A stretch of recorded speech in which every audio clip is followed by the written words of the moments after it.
is Dr. Karmen Smith, and I'm a spiritual teacher, mental health therapist, and author of the book, The I Am Solution. Hello, I'm Lauren Smith. I'm a historian, a pilot, and a 90s baby. I am here to represent, basically from a millennial point of view, the questions that we want answered in a more simplistic tone that will help us during these trying times during the coronavirus pandemic. And what can we do to try and help ourselves, our own mentality, our own state, so we can grow further and become stronger while this pandemic is going on.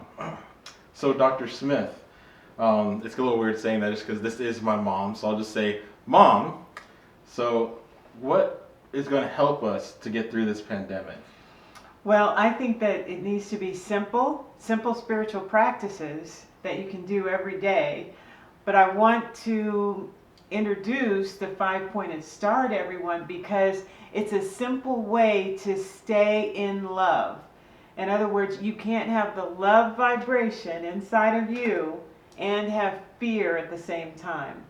So I want to try to explain how to have that using the 5-pointed star. Okay, all right. So explain to me how love can help us through this pandemic, the point on that 5-pointed star. Okay, so love starts not from outside of yourself. So if you got your love from sports teams, going to stadiums, you can't do that now. Going to restaurants, you can't do that now. Going to big events, you really can't do that now. So where do you find your love? Well, you find your love, and I'm kind of indicating right here that love is in you. That is who you are. So it starts with self-love, loving you. And when you love you, it is much easier to be in this world, even though there might be chaos all around you. Where is your love? It's inside of you. So that hasn't gone away. That is something that you can tap into and have a practice of tapping into every day. Okay, so explain to us how we're gonna, love ourselves. I mean, I know like nowadays, you love yourself if you have this, hot topic thing, or you have this car, or you have this so-and-so. How do you turn to, actually love yourselves? Okay, that's a very good question. So basically we walk around and we have this inner critic, some of us. And that inner critic will tell you, oh, you didn't do a good job. Oh, that was stupid. I mean, I've been around people who have said that, and they've had that come out of their mouth.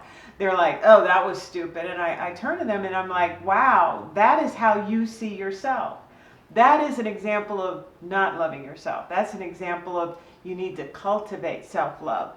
So that inner voice that you hear, that inner critic that tells you that you need to be ashamed of that, or you're not good enough, or you need to be guilty for that, and you need to be punished for that, or something like that. When we have those thoughts, and believe me, they're going to come up at this time when we're in quarantine.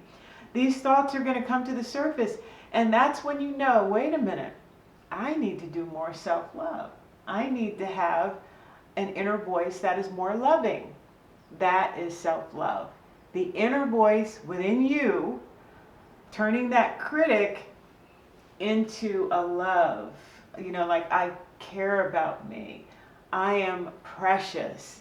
I am magnificent. That is the voice that you need to have inside of you. That is self-love. And when you have that going on inside of you, you feel more happy. And it doesn't matter what's going on outside of you. Inside is where your bliss is coming from. Okay, so how do you get to this point of self-love? Okay, how do you have to get to the point where you're aware of those voices. Most people are walking around, they're sleepwalking. They're not aware that they have this critic. They're not aware that they beat themselves up all the time. They pass a mirror and they go, oh my God, I'm so ugly, or oh, I'm so fat. This is that inner critic that needs to be wrestled with. How do you wrestle with it? You have to first be aware of it, that is in you. It's not coming from outside of you. It's coming from in you, in your head. And then you have to develop a practice of saying loving things to yourself. So that can be affirmations. So affirmations are things that you come up with that affirm your value. So when you are affirming your value, you're not looking for somebody outside of you to tell you how great you are, how beautiful you are. You have to cultivate that voice within yourself. So what about a practice of writing down some really great things so that you can turn that negative voice into a loving voice? But when I say practice, people think, oh, well, I did it once and that didn't really work. I felt like I was, saying something that wasn't true. Okay, practice means that you do it every day, maybe even several times a day, even when you don't feel like it, and even when you don't believe it yourself.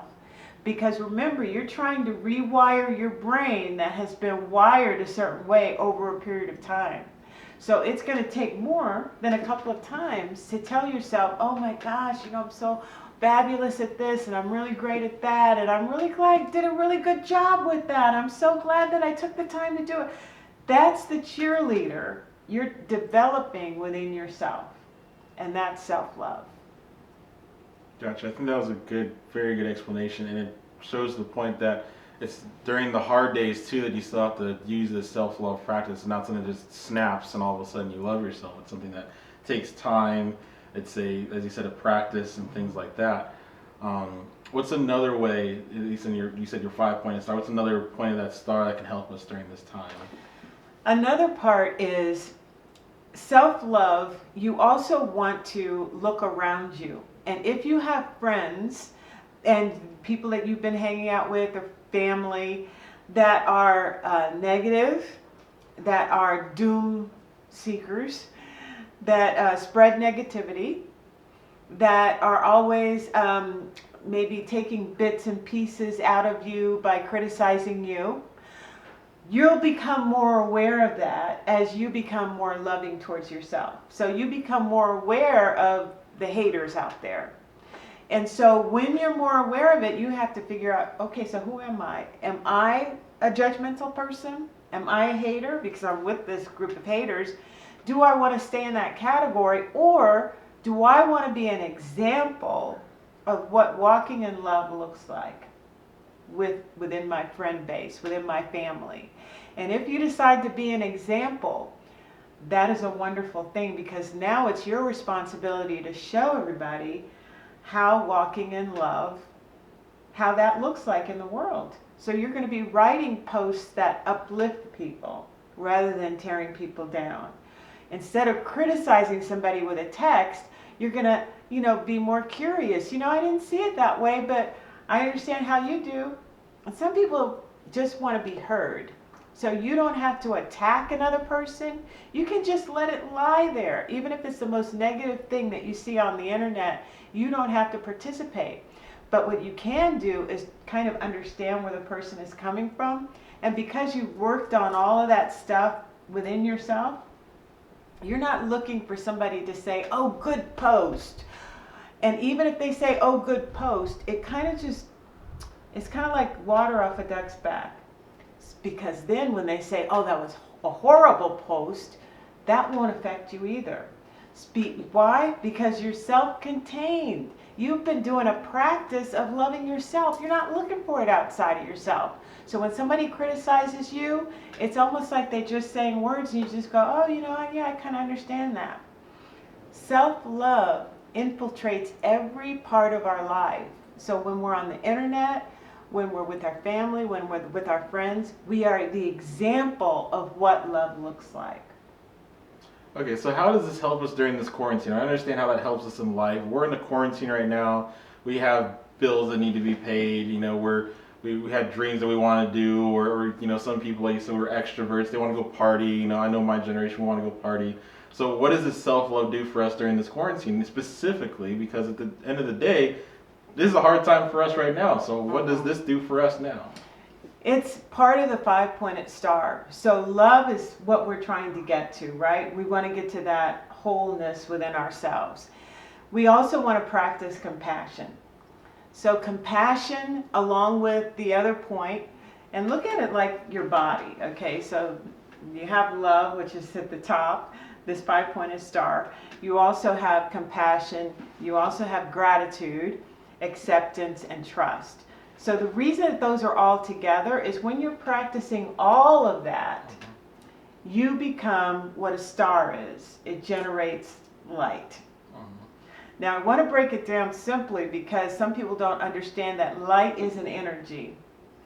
Light is an energy, and when you're vibrating with all of those things that you've been practicing in the 5-pointed star, things start to change in your life because you're vibrating at a different frequency. Okay, so I want to break that down. I don't want to get too too woo-woo here for people that are not used to talking this way, but look at it like a radio station.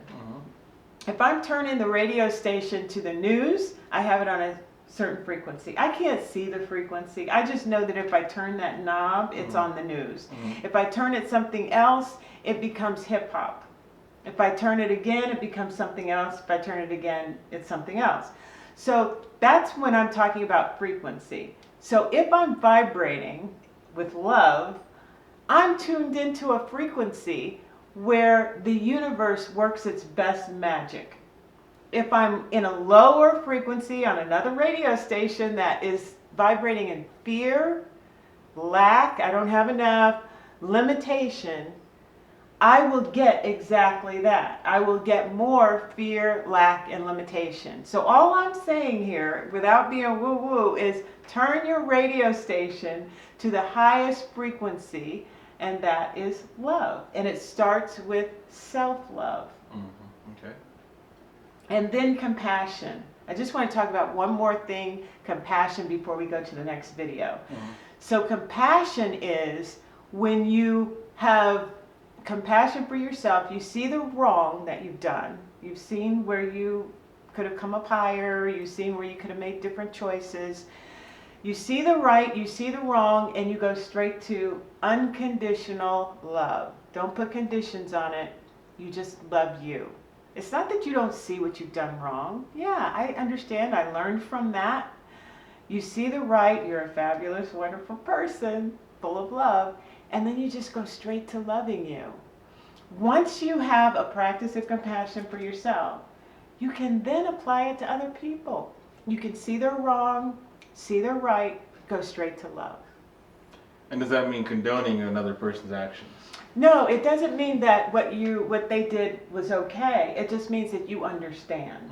So understanding is like the new fix. It's like I understand where that person was coming from. They were coming from fear, lack, limitation. They were on a lower frequency vibration. I understand that. I see the wrong, I see the right, but I'm still going to see them as light, as love. I have to hold that space for them, because when I see them that way, I'm going to manifest that in them as well. So you always see, you've probably heard this before, see the good in other people. So you see the light in them, the light of God within them, the light frequency that could be in them. They're just on the wrong radio station, but you love them anyway. Okay. Not condoning their behavior, but love is unconditional. Once we have it for ourselves, oh my gosh, that's when we can give that to other people freely without expecting anything in return. That's what makes it unconditional. Okay. Very nice. Well, thank you for that. I appreciate that. Hope that helps break things down for so far in your 5-point star. We've done love and compassion. And then in the other videos we'll finish the star, and I'll have more questions. Just try and break things down as much as possible so that we all can understand and can all hopefully help us better through this tough time, because obviously the news isn't helping. Maybe our Facebook, our social medias aren't helping, so something has to help during this time for us. And why come out of this time period the exact same, going to the exact same norm. We want to come out of this better for our lives and forever, other ways we can do. And we have to think about other ways of being better, not just maybe writing a resume or doing your gym and all that kind of stuff. Our own mental health and our own spiritual health is a way for us to get better too. So we have to think about that as well. So stay tuned for more videos. I appreciate my mom being here for being able to explain these things for us, and I hope they help. Love you.